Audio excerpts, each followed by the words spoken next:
सो है गाइस, बारहवीं पर करंटली थर्ड ईयर में student at GMC Baramati. So यार आज हम बात करने वाले हैं cell division and cell cycle chapter के आगे के पार्ट्स के बारे में। सो इससे पहले हमने एक लेक्चर ऑलरेडी कर चुके हैं जिसके अंदर हमने बहुत ही अच्छे तरीके से समझा था कि सेल साइकिल क्या है, सेल डिवीजन क्या है, क्या इनके अंदर डिफरेंट डिफरेंट फेजेस आ सकते हैं, किस किस डिफरेंट टाइप से जो सेल है वो डिवाइड कर सकते हैं। सेल डिवाइड होने के बाद उसके अंदर क्या क्या चेंजेस आते हैं उनके क्रोमोसोम नंबर के अंदर, उसके डीएनए कंटेंट के अंदर, ये जो डिफरेंट वेरियस फेज है इसके अंदर किस तरीके से क्या क्या चीजें सेल है जो अपने अंदर परफॉर्म करता है सेल डिवाइड होने से पहले। ठीक है, वो हम ऑलरेडी एक बार में पढ़ चुके हैं।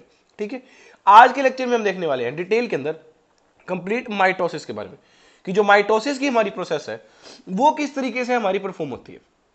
ठीक है, और उसके बाद नेक्स्ट लास्ट लेक्चर होगा हमारा कल इस चैप्टर का। कल नहीं होगा बेसिकली, कल हम छुट्टी रखेंगे। ठीक है, दिवाली के पावन अवसर पर परसों आपका लेक्चर मिल जाएगा जिसके अंदर हम कंप्लीट मियोसिस खत्म कर देंगे और एंड के अंदर मैं कुछ क्वेश्चंस भी आपको करवा दूंगा। ठीक है, तो आपका एक चैप्टर कंप्लीटली खत्म हो जाएगा। तो आज हमारे को कंप्लीट माइटोसिस खत्म करना है, एंड तक लेक्चर में बने रहना। बहुत ही छोटा सा लेक्चर होने वाला है आज का। लेक्चर ज़्यादा बड़ा नहीं होगा, मेरे को लगता है 30 to 40 मिनट्स के बीच में आराम से हम इजीली कवर कर लेंगे, बहुत ही अच्छे से। समझ में आ गया? आई होप आप लोगों ने कल वाला रिवाइज कर लिया, और अगर कर लिया है तो मेरे को 2-3 क्वेश्चन का जवाब दे देना। ठीक है, तो कमेंट सेक्शन में मेरे को बता देना कि डीएनए डुप्लीकेशन कौन से फेज के अंदर होता है, most dramatic phase of cell cycle कौन सा है, एंड और तुम मेरे को एक बता देना ट्यूब्यूलिन प्रोटीन किसके अंदर सिंथेसाइज होता है, कौन से फेज के अंदर। ठीक है, आ जाओ अभी नेक्स्ट। ये चीजें हम ऑलरेडी पढ़ चुके हैं, आ जाओ। ठीक है, अभी हमारे को यहाँ से स्टार्ट करना है। ठीक है, सॉरी थोड़ी सी यार तबीयत अभी भी खराब ही चल रही है, लेकिन फिर भी आपका लैग ना करे इसलिए मैं जैसे तैसे करके लेक्चर्स रिकॉर्ड करने का पूरा ट्राई कर रहा हूँ। प्लीज़ थोड़ा सा यार हमारे को एक दूसरे को साथ दे करके चलना पड़ेगा। ठीक है, अगर थोड़ा भी आपको इनकन्वीनियंस फील हो इस तबीयत के कारण तो प्लीज़ उसको इग्नोर करना यार। कंटेंट के अंदर कोई भी कमी नहीं है, वो सारी चीज़ें डिलीवर करने का हम पूरा ट्राई करूँगा। ठीक है, आ जाओ। तो कल हमने बेसिकली यहाँ तक ऑलरेडी देख लिया था कि कैरियोकाइनेसिस क्या है, साइटोकाइनेसिस क्या है, और ये दोनों पार्ट्स होते हैं किसके, एम फेज के। ठीक है, जिसको हम डिवाइडिंग फेज बोलते हैं या फिर नॉन प्रिपरेटरी फेज बोलते हैं। इसके बाद देखिए हम अगर देखें ब्रॉडली तो हमारे पास ये एक सेल साइकिल है जिसके अंदर हमारे पास ये एम फेज है, हमारा G1 फेज है, एस फेज है एंड G2 फेज है। ठीक है, अब आप एक चीज देखो, होता क्या है ना कि सेल डिवीजन जो है ना, आप ये समझ लो यार वो बहुत एक क्रूशियल प्रोसेस है हमारे लिए। कैसे? मैंने आपको कल बताया था कि कैंसर जैसे इतनी बड़ी बीमारी सिर्फ अनकंट्रोल्ड डिवीजन की वजह से होती है। ठीक है, नेक्स्ट चीज बेसिकली क्या है कि हमारे पास जब भी सेल डिवाइड होता है तो जो क्रोमोसोम्स है वो 2 हिस्सों में टूट जाते हैं। सपोज करो उनके टूटने के अंदर कोई भी प्रॉब्लम आ जाए, अब वो एक क्रोमोसोम अच्छे से नहीं टूट पाया तो एक सेल के अंदर तो 2 हो जाएंगे, मतलब ज्यादा हो जाएगा, और एक सेल के अंदर कम हो जाएगा। यही तो क्रोमोसोमल एबनॉर्मेलिटी होती है जो हमारे को देखने को मिलती है। चीज समझ में आ रही है ना? तो हमारे को इसको बहुत ही एक प्रॉपर मैनर के अंदर करना पड़ता है ताकि जो हमारे पास चांसेस ऑफ बेसिकली मिस्टेक है वो बहुत ही ज्यादा हम रिड्यूस कर सके। ठीक है, इसलिए हम क्या करते हैं, ये जो हमारी कंप्लीट सेल साइकिल है, ठीक है, इसके डिफरेंट पार्ट्स पर हम कुछ चेक पॉइंट्स बना करके रखते हैं। अभी चेक पॉइंट्स क्या क्या चीजें देखते हैं। अब ये चेक पॉइंट्स जिस फेज के बाद प्रेजेंट होंगे, जिस फेज के अंदर प्रेजेंट होंगे, तो ये चेक करेंगे कि जो काम वहां तक हो जाना चाहिए था क्या वो हो गया। अगर हो जाएगा तभी ये सेल को आगे जाने देते, नहीं तो ये सेल को आगे जाने नहीं देते। चीज ध्यान रखना। समझ में आ रहा है? मतलब जैसे मान लो कि यहाँ एक ये चेक पॉइंट है, ये क्या करेगा क्या नहीं वो बाद में बताता हूँ।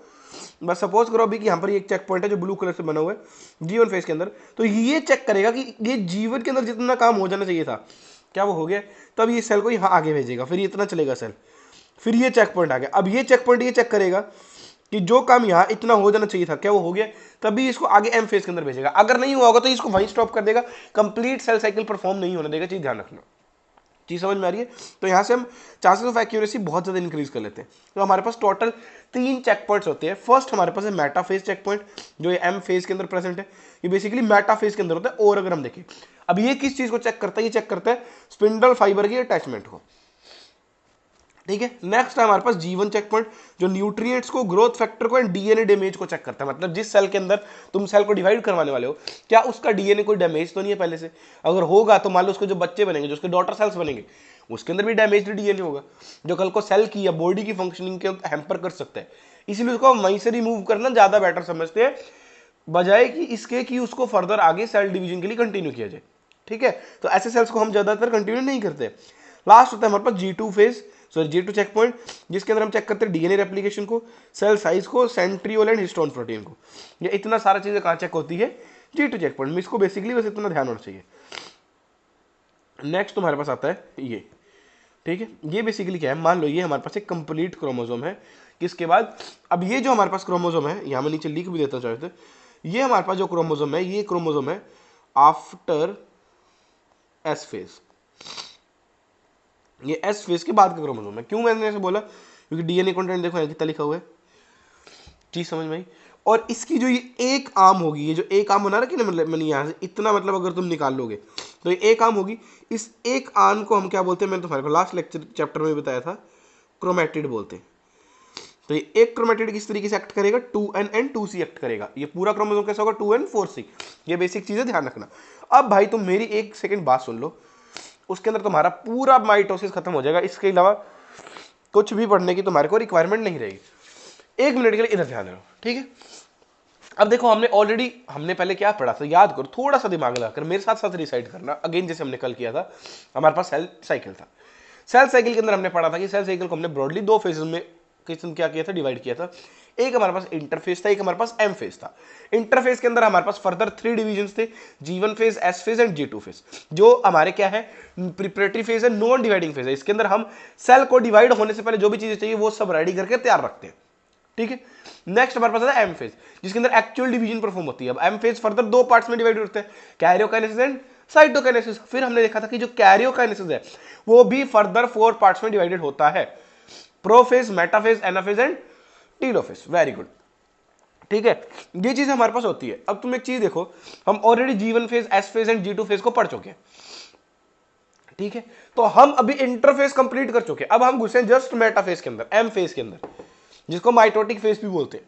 तो एम फेज के अंदर तुम एक चीज समझो, अब हमारे को सबसे पहले कैरियोकाइनेसिस करानी है, उसके बाद साइटोकाइनेसिस करानी है। अब कैरियोकाइनेसिस करवानी तो उसके 4 स्टेप्स है, मैंने आपको अभी भी बताया, prophase, metaphase, anaphase and telophase. अब इसके अंदर क्या होता है अभी बताया, तुम ध्यान रखना कल तक के लिए भी, मतलब जो इन चारों के बारे में बता रहा हूं, प्रोफेज, मेटाफेज, एनाफेज, टीलोफेज, यही चारों फेज सॉरी, यही चारों फेज तुम्हारे मियोसिस में भी आएंगे।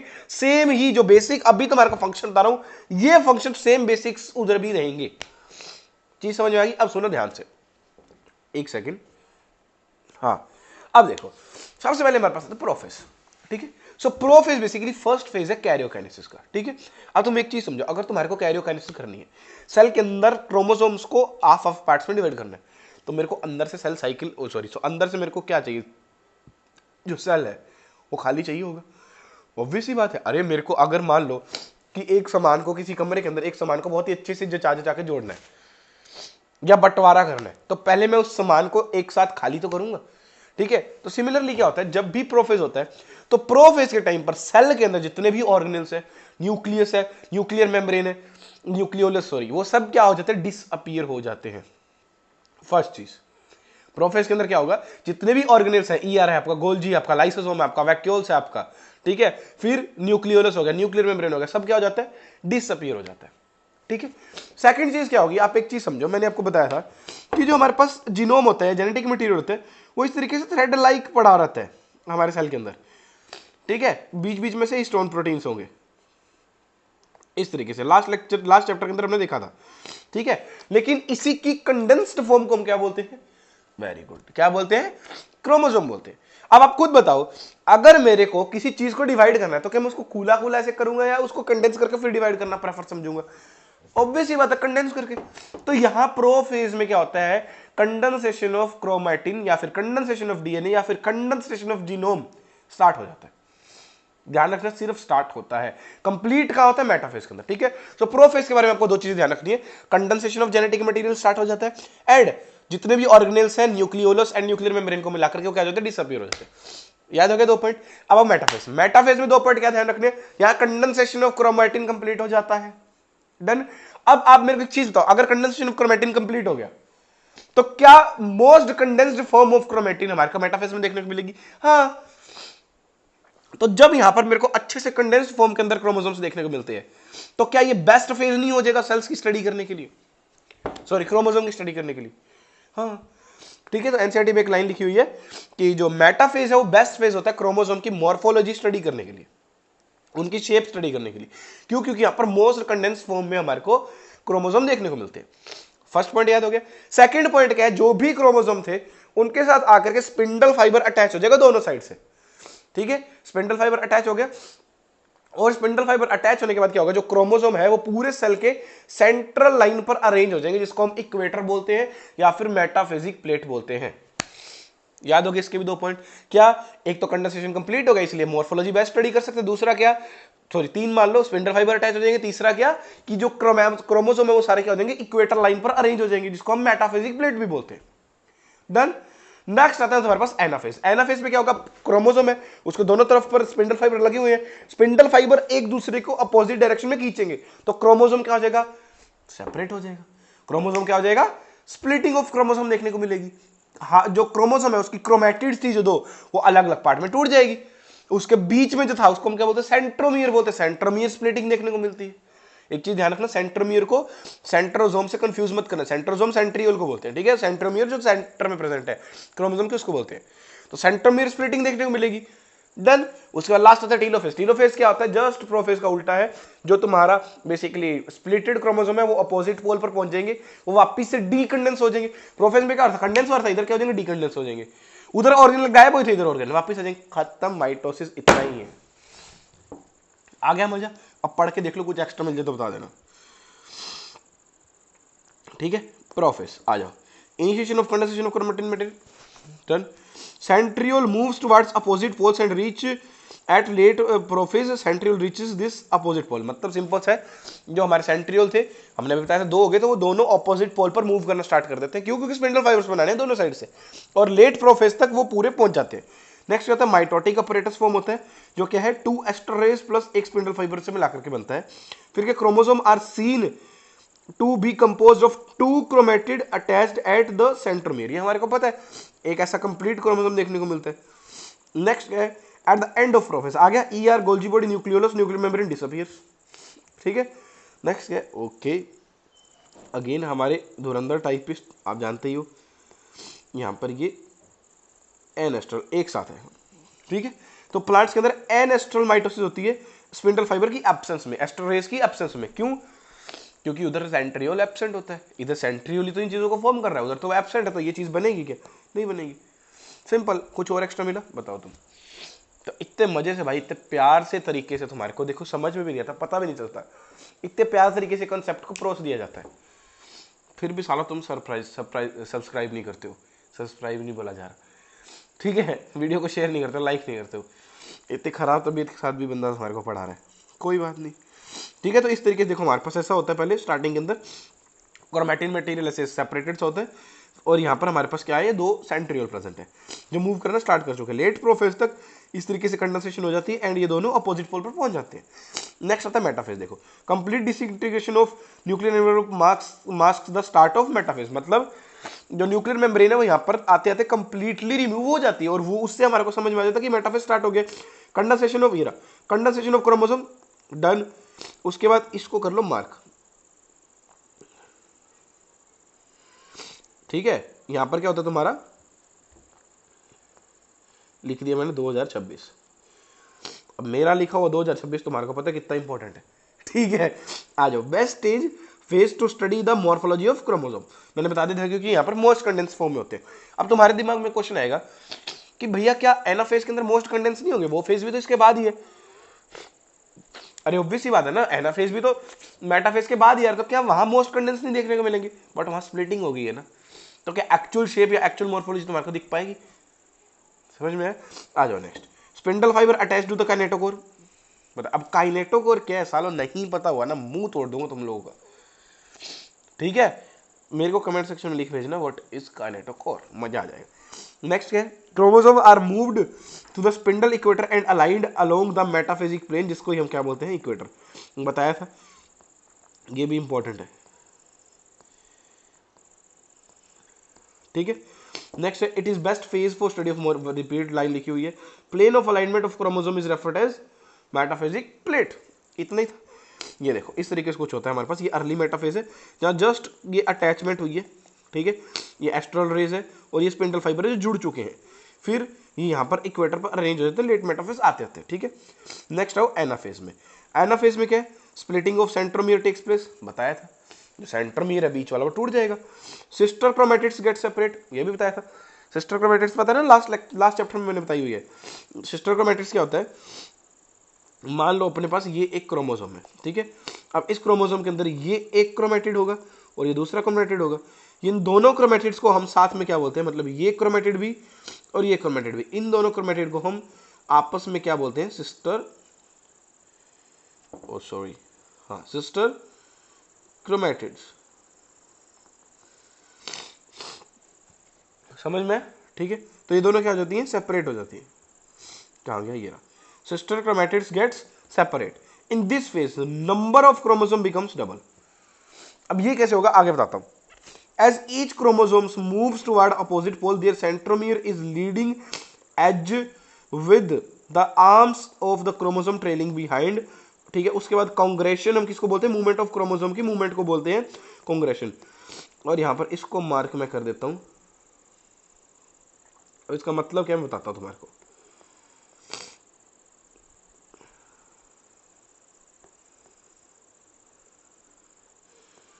और इसके ऊपर टैग लगा लो 2026। अब इसका मतलब क्या है, और ये क्या हो गया, हाँ, अब इसका मतलब क्या है, अब इसका मतलब भाई ये है, यहां पहले तुम डायग्राम देखो, ठीक है। अब देखो मेरे पास, जैसे सपोज करो यहां पर, ठीक है, मैं बता ही देता हूं तुम्हारे को। सपोज करो ये मेरे पास एक सेंट्रोमीर है, ठीक है, ये मेरे पास एक क्रोमोसोम है, ठीक है। इसकी जब ब्रेकडाउन हो जाएगी तो मेरे पास कुछ ऐसा बन जाएगा,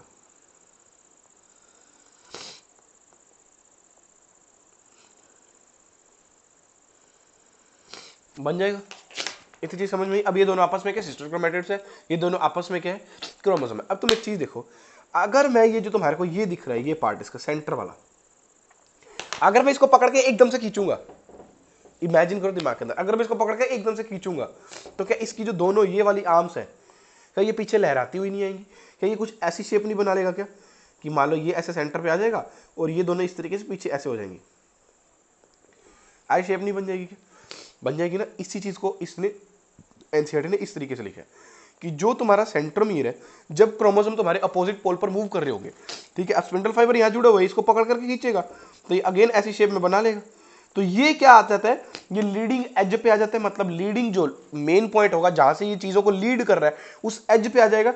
एंड जो arms of chromosome trailing behind, trailing behind मतलब पीछे लहराती हुई आ रही है, ठीक है। तो ये ऐसी एक शेप देखने को मिल जाती है हमारे को। इसको इस लाइन में इस तरीके से इसने लिखा हुआ है, इंपॉर्टेंट स्टेटमेंट है। एनसीईआरटी के अंदर देखोगे तो एनाफेज के अंदर बिल्कुल उस पेज के अंदर लास्ट लाइन है ये, ठीक है।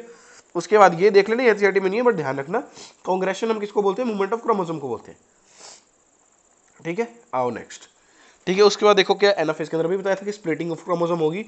अर्ली एनाफेज के अंदर स्प्लिटिंग थोड़ी इस तरीके से होती है, अभी भी वो कनेक्टेड होते हैं किसकी हेल्प से, इंटरजोनल फाइबर्स की हेल्प से।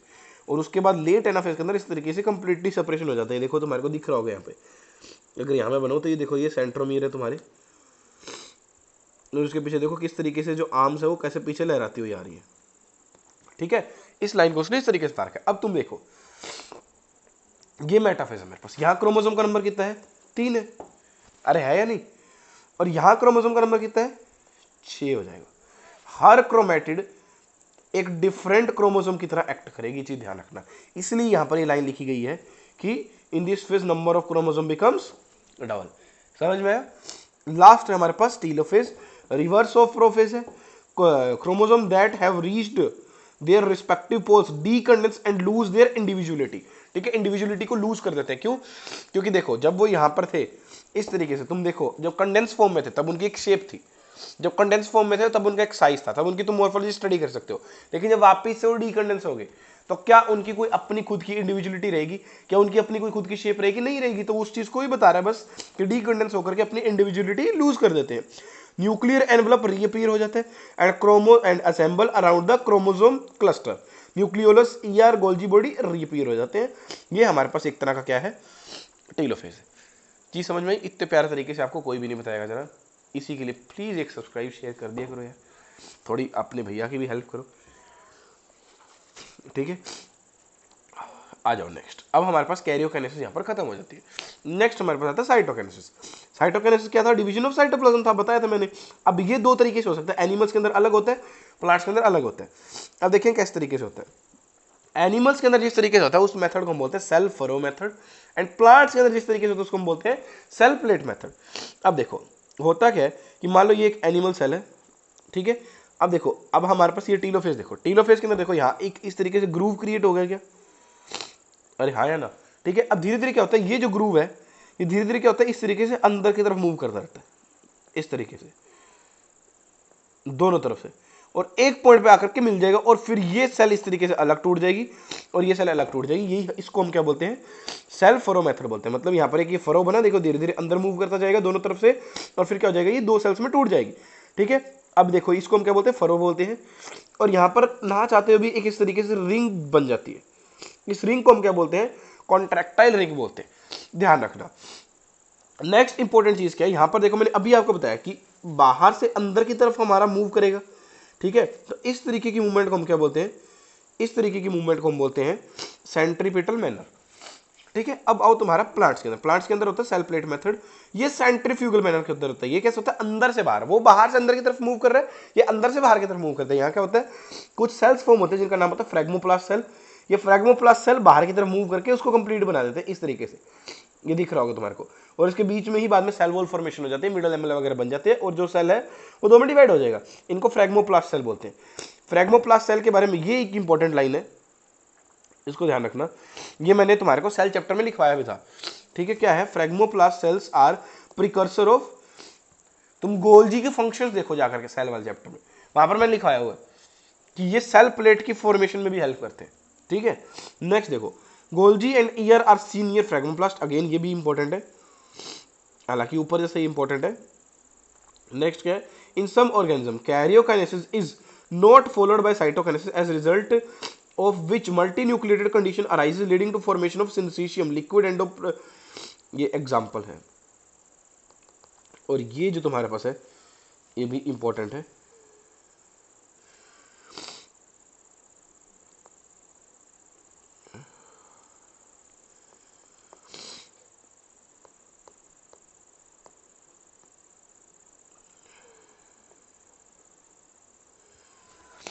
इसके ऊपर मैं लिख देता हूँ 2026। एंड मैं फिर बोल रहा हूँ मेरा लिखा वो तुम्हारे को पता है कितना इंपॉर्टेंट है कितना नहीं, ठीक है। लास्ट साल प्रूफ हो चुका है, इस साल प्लीज फॉलो कर लेना, नहीं तो बाद में फिर से रिग्रेट होगा। अब ये क्या कहना चाह रहा है कि मान लो एक तुम्हारे पास कोई सेल है जिसके अंदर कैरियोकाइनेसिस होगी, मतलब न्यूक्लियस दो में डिवाइड हो गया, ठीक है, लेकिन साइटोकाइनेसिस नहीं हुई, मतलब दो सेल्स नहीं फॉर्म हुए। तो क्या एक ही सेल के अंदर दो न्यूक्लियस होंगे? हाँ।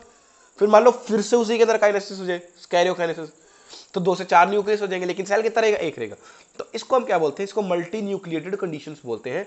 कभी कभी हमारे को देखने को मिल जाती है जब सिर्फ कैरियोकाइनेसिस हो रहा है, साइटोकाइनेसिस नहीं हो रहा, तो मल्टी न्यूक्लिएटेड कंडीशन बन जाती है। और इस मल्टी न्यूक्लिएटेड कंडीशन को हम क्या बोलते हैं? इस मल्टी न्यूक्लिएटेड कंडीशन को हम बोलते हैं सिंथेसियम, जिसका एग्जांपल है लिक्विड एंडोस्पर्म ऑफ, जो उसके अंदर मतलब कोकोनट के अंदर कोकोनट मिल्क बोल करके जो तुम पीते हो ना, नारियल पानी जिसको हम बोलते हैं, तो एक्चुअल में लिक्विड एंडोस्पर्म है और बेसिकली वो मल्टी न्यूक्लिएटेड होता है। ये चीज ध्यान रखना। नेक्स्ट टॉपिक हमारे पास आता है पॉइजन ऑफ माइटोसिस, ठीक है, इंपॉर्टेंट है। कुछ पीवाईक्यूज के अंदर, कुछ मतलब पुराने टाइम के जो पीवाईक्यूज है एम्स वगैरह, उनके अंदर ये पूछा हुआ है फर्स्ट वाला पॉइजन, लेकिन आगे दोनों भी इंपॉर्टेंट है, एक बार बस रीड करके छोड़ देना, ज्यादा डीप में नहीं जाना, ठीक है। सो हमारे पास फर्स्ट पॉइजन है हमारा कोल्चिसिन, ठीक है। ये क्या करता है? It break spindle fibre, inhibit the formation of spindle fibre, मतलब जो स्पिंडल फाइबर जुड़े थे तुम्हारे आकर के क्रोमोसोम्स के साथ, या तो उसको ब्रेक डाउन कर देगा या फिर उनकी फॉर्मेशन को ही इनिबिट कर देता है, ठीक है। तो ये किस सबसे ज्यादा कौन से फेज को अफेक्ट करेगा? मेटाफेज को। ये चीज तो तुम्हारे को समझ में आ गई होगी, क्योंकि मेटाफेज में ही तो स्पिंडल फाइबर जुड़ रहे थे ना, फिर अरेंज कर रहे थे उसको इक्वेटर पर, अलाइन कर रहे थे, तो सबसे ज्यादा इफेक्ट इसको करते हैं, मेटाफेज को करते हैं। नेक्स्ट हमारे पास राइबोन्यूक्लियस। राइबोन्यूक्लियस क्या करता है? It inhibits prophase of mitosis, जो प्रोफेज है हमारा ये उसको इनहिबिट करता है सिंपली। फिर लास्ट है मस्टर्ड गैस, ये क्या करती है? क्रोमोसोम के टुकड़े कर देते हैं, कॉज फ्रैगमेंट्स ऑफ क्रोमोसोम। तीनों याद होने चाहिए, लेकिन अगेन मैं बोल रहा हूं सबसे ज्यादा इंपॉर्टेंट, जस्ट सेकंड, सबसे ज्यादा इंपॉर्टेंट हमारे पास कोल्चिसिन है, ये याद होना चाहिए, कई बार ऐसा क्वेश्चन आया था कि मान लो अगर मेरे को मल्टी न्यूक्लिएटेड कंडीशन बनानी है, या फिर क्रोमोसोम का नंबर डबल करना है सेल डिवीजन के अंदर, या फिर मान लो कि क्रोमोसोमल एबनॉर्मेलिटी करवानी, तो मैं क्या चीज यूज करूंगा, तो वहां कोल्ची से ढूंढने का ट्राई करना मतलब ऑप्शंस के अंदर। ठीक है, नेक्स्ट लास्ट टॉपिक हमारे पास आता है सिग्निफिकेंस ऑफ माइटोसिस, कि माइटोसिस के हमारे को क्या फायदे हैं। तो वही है जो तुमने कल कोज के अंदर जो तुम चीजें सोचे थे ना कि इंजरी के अंदर हेल्प करेगा, ग्रोथ करेगा, वो सब चीजें यहाँ आ जाएगी। ठीक है, क्या है, it responsible for growth of an organism multicellular, it helps in restore NC ratio बताया था, it helps in body repair पता है, in plants it also helps for growth by dividing meristematic tissue. ये लास्ट वाली statement important है, NCERT की line है, ध्यान रखना इसको। वापस लिख देता हूँ 2026। ठीक है, ध्यान रखना इस चीज को, ये स्टेटमेंट इंपॉर्टेंट है, एनसीईआरटी के अंदर एग्जैक्टली दी हुई। ठीक है, तो ये हमारे पास क्या हो जाएगी, सिग्निफिकेंस हो जाएगी। समझ में आया? सो मियोसिस सॉरी जो माइटोसिस है वो बहुत ही छोटा सा टॉपिक है, इसको अच्छे से एनसीईआरटी से रिवाइज करो। एनसीईआरटी के लगभग 1 2 3 एंड अप्रोक्सीमेटली 3.5 पेज दिए हुए अप्रोक्स। ठीक है, तो 3.5 पेज के अराउंड पढ़ो, उसके बाद आधा 1 2 और हाँ लगभग 3 पेज का ही हमारा रह जाएगा, जो हम कल मियोसिस के अंदर कर लेंगे। समझ में है? यहाँ तक अच्छे से रिवाइज करके रखना, और थोड़ा सा मेरा भी साथ दो यार, थोड़ी सी तबीयत खराब है यार, फिर भी ट्राई कर रहा हूँ जितनी चीज़ें आपको मेरे एंड से दे पाऊँ सब कंप्लीटली आ रही हैं। आप सिर्फ सब्सक्राइब शेयर वाला काम संभाल लो। एंड यार मेरी तरफ से आप सभी लोगों को दिवाली की बहुत बहुत शुभकामनाएं। बस यही उम्मीद, इसी नोट के साथ इस बार की दिवाली हम सेलिब्रेट करेंगे। इस साल की दिवाली पर एक हम बेसिकली शपथ लेंगे कि अगले साल की दिवाली हम मेडिकल कॉलेज में मनाएं, या फिर एट लीस्ट किसी एक अच्छे कॉलेज, किसी एक अच्छे इंस्टीट्यूशन में मनाएं। इस चीज़ की हम शपथ लेते हैं, और मेजरली हमारे को ये ट्राई करना है कि हम एक अच्छे मेडिकल कॉलेज से ही मनाएं। ठीक है, कुछ डिफरेंस नहीं होगा, तब भी आप कॉलेज में दिवाली नहीं मनाओगे। अब मेरे को दिवाली वेकेशन हुई, मैं भी घर पे तो आ रखा हूं ना, तभी तो सेटअप वेटअप थोड़ा बहुत चेंज लग रहा होगा। अरे ऑब्वियस ही बात है ना, ऑब्वियस ही बात है, तुम कॉलेज में नहीं मनाओगे, घर पे आकर के ही मनाओगे, लेकिन फील का बहुत डिफरेंस होगा। जो घर पे आने में तब मजा आएगा ना, जब आसपास वाले लोग पूछेंगे कि आपका बेटा है क्या, आपकी बेटी आई है क्या मेडिकल कॉलेज से। ठीक है, फिर आप सब लोगों से मिलने जाओगे, उस चीज़ का बहुत मजा आता है, वो फील ही एक डिफरेंट होती है। अभी मैं भी बाहर निकल जाऊँ कैंपस के अंदर घूमने, क्या मज़ा आता है। हर कोई पूछता कब आए, कैसे हो, कैसे चल रहा है कॉलेज, कौन से ईयर में हो, कितने साल और लगेंगे, हमारा इलाज फ्री में कर दोगे क्या, जो एक नॉर्मल लाइन बोली जाती है सभी डॉक्टर्स को, भूल मत जाना बाद में। तो बहुत ही अंदर से अच्छा फील होता है, एक अच्छी वाइब जनरेट होती है जनाब। तो इसी जोश के साथ, इसी डिसीजन के साथ, इसी शपथ के साथ कि अगले साल की जो अगले साल की दिवाली है वो मेडिकल कॉलेज में मनाएंगे, आज के लेक्चर को यहीं एंड करते हैं। इस दिवाली को हम अच्छे से सेलिब्रेट करेंगे। कल एक दिन हम छुट्टी रखेंगे जनाब, आप लोग भी अच्छे से सेलिब्रेट कर लेना। सिर्फ कल एक दिन, परसों से फिर बैक टू द नॉर्मल पढ़ाई पे आ जाएंगे। कल आप सेलिब्रेट कर लीजिए, कोई बात नहीं, एक दिन चलेगा। और एक दिन जो लोग, कोई नॉर्थ के और लोग जुड़े हैं जो छठ पूजा वगैरह मनाते हैं, तो एक दिन हम छठ पूजा की छुट्टी रखेंगे। इसके अलावा हम बैक टू आकर के वापस पढ़ाई कंटिन्यू रखेंगे। ठीक है, सो प्रॉमिस कीजिए मेरे साथ, कमेंट सेक्शन में लिख करके भेज देना कि अगले साल दिवाली हम कहाँ मनाने वाले हैं, मेडिकल कॉलेज के अंदर मनाने वाले हैं। ये बात तय हो गई है। और मेजॉरिटी सिलेक्शन, मैक्सिमम सिलेक्शन, इस बैच को जो बच्चे फॉलो कर रहे हैं वहाँ मेरे को ला करके दोगे, कि मेरे को प्रॉमिस कमेंट सेक्शन में लिख भेजना। बाकी सब्जेक्ट्स का जनाब मेरे को नहीं पता, लेकिन बायो में मेरे को इतने नंबर तुम्हारे से चाहिए। उसके बाद जनाब तुम लिख भेजना मेरे को कमेंट सेक्शन के अंदर, जनाब लिख भेजना मेरे को इंस्टा के अंदर, टेलीग्राम के अंदर। हम बाद में मस्त इंटरव्यू जनरेट करेंगे आप लोगों के, मस्त मिलेंगे एक जगह पर। अगर बहुत ज़्यादा सिलेक्शन हो गए तो एक मीट रखते हैं नीट के बाद। ठीक है, सारे जने मिलेंगे, साथ मिल करके इंजॉय करेंगे, पार्टी करेंगे। लेकिन ये नंबर जनाब आप लोगों को टच करना है, ये प्रॉमिस आप आज मेरे साथ कमेंट सेक्शन में करके जाना। एंड मैक्सिमम सिलेक्शन हम यहीं से जनरेट करेंगे, एंड अगले साल की दिवाली मेडिकल कॉलेज में। ठीक है, सो आज की वीडियो में इतना ही, मिलते हैं अगले वीडियो के साथ। तब तक के लिए see you, take care, have nice day, thank you.